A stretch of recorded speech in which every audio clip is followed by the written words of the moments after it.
our new president's relationship with the media shows no sign of improving. Here are the latest accusations against them. Take a look. You've seen what happened in Paris and Nice. All over Europe, it's happening. It's gotten to a point where it's not even being reported. And in many cases, the very, very dishonest press doesn't want to report it. They have their reasons, and you understand that. You know what's funny about this? One of the first stories that was reported on was the beheading of Daniel Pearl. Yes. Oh, yeah. Yes. A journalist. So the media has a real connection to making sure that people know where the terror attacks are all over the world. And this White House just released a list of 78 terror attacks they claim were not covered by the media. But the media's been, you know, providing all the coverage these attacks received. And so, you know, I just want to say, even though Steve Bannon is running everything, I know that you can say what you want about the media. You can continue to say all of those things, but it doesn't change the fact that you're wrong. You're wrong, my friend. You're wrong.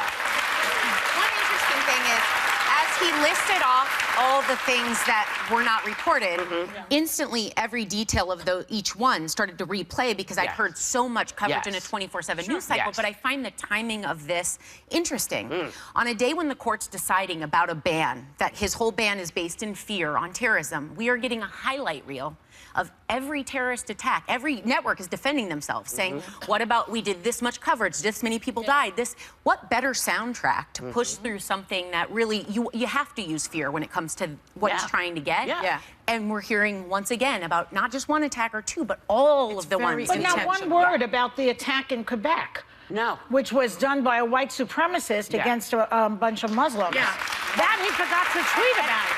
And you know what he also isn't talking about? The fact that he wasn't in the Situation Room for the botched Yemen raid that killed up to 30 civilians and 1 U.S. Navy SEAL was the first operation approved by this president. And is that the one he didn't actually do his homework He didn't on? actually do his homework and sent Navy SEALs in without the proper cover and foundation. Maybe the media should cover more of that. Yeah, perhaps. Maybe we should cover more of that.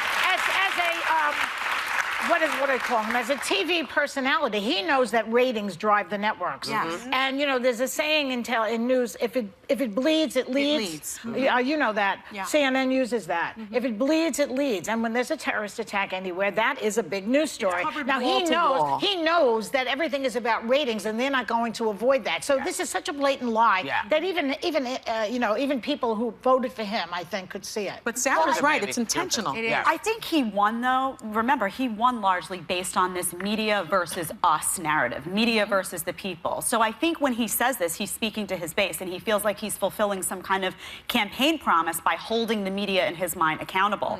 But I do think there's an argument to be made. I do think that the media covers terrorist attacks. I worked at Fox News. We covered it all the time. But I do think there's an appetite in this country for sensationalized news. And even though they cover terrorist attacks, I think we, the marketplace, sometimes demand a lot of nonsense from the news networks. And they feel like they have to cater to us by talking about some comment Trump made 20 years ago that was ridiculous more than they're talking about an attack in Yemen. But I think that rests with us, really, because they're catering to our demand and for what we want. See, so I think there's a point to be made, but you can't just say the media doesn't cover terrorist attacks. That's a blatant lie. His issues are so numerous.